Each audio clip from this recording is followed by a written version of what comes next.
সর্বকালের সেরা হয়তো হতে পারেননি, যেতে পারেননি মেসি, রোনালদো, ম্যারাডোনাদের লেভেলে, কিন্তু কিছু রেকর্ড নিজের করে নিয়েছেন নেইমার জুনিয়র।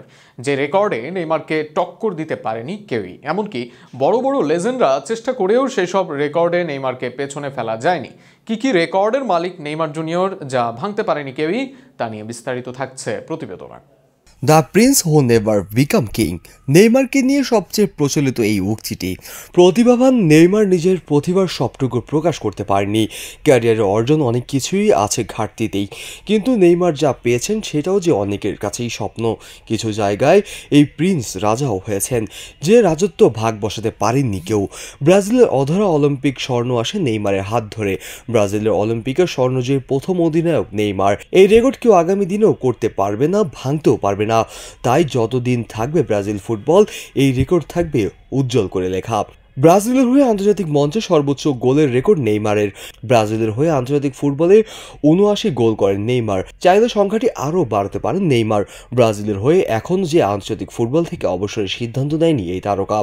অতীতে সেলেসাওদের হয়ে মাঠ কাঁপানো পেলে, রোনালদো, রোমারিও, রোনালদিনহোদের রেকর্ড ভেঙেছেন নেইমার।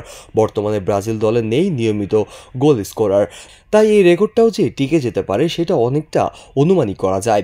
বিশ্বের সবচেয়ে দামি ট্রান্সফার রেকর্ডে নেইমারের দখলে। 2017-18 মৌসুমে নেইমারকে পেতে বার্সেলোনা পিএসজিকে দেয় 222 মিলিয়ন ইউরো, যা ট্রান্সফার মার্কেটের সর্বোচ্চ মূল্য। এরপর 100-র অধিক ট্রান্সফার হয়েছে অনেকগুলো 150 মিলিয়নের কাছাকাছিও গিয়েছে। তবে 200 মিলিয়ন ক্লাবে কেউ প্রবেশ করতেই পারেনি। বিশ্বকাপে সবচেয়ে ফাউলের শিকার হওয়া খেলোয়াড় নেইমার। 2014 সালে বিশ্বকাপে সেরা ছন্দে ছিলেন এই ব্রাজিলিয়ান। তাকে কোনোভাবেই থামানো সম্ভব হচ্ছিল না।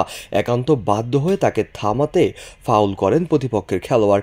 2014 সালের বিশ্বকাপে তাকে করা কলম্বিয়ান খেলোয়াড়ের ফাউলে বদলে যায় নেইমারের কেরিয়ার। বিশ্বকাপে সর্বোচ্চ ফাউলের শিকার সবার আগে তাই নেইমারেরই নাম। নেইমার এমন এক খেলোয়াড় যিনি 3 ধরনের টুর্নামেন্টের ফাইনালে গোল করে শিরোপা জয় করেছেন। 2011 সালে অনূর্ধ্ব-20 দক্ষিণ আমেরিকা টুর্নামেন্টের ফাইনালে গোল করেন নেইমার। সেই আসরে শিরোপা জয় করে ব্রাজিলের অনূর্ধ্ব-20 দল। এরপর 2013 সালে সিনিয়র পর্যায়ে কনফেডারেশন কাপের ফাইনালে গোল করেন স্পেনের বিপক্ষে। সেই ম্যাচেও জয় পায় ব্রাজিলের জাতীয় দল। এরপর 2016 সালে অলিম্পিক ফাইনালে গোল আদায় করেন ফ্রি কিকে। সেবার প্রথম স্বর্ণপদক পায় ব্রাজিল দল। সব মিলিয়ে এখন অনেক রেকর্ড আছে যা শুধু নেইমারের দখলে। হয়তো ইনজুরি সমস্যা না থাকলে এই সংখ্যাটি বাড়তে পারে আরও অনেক বেশি।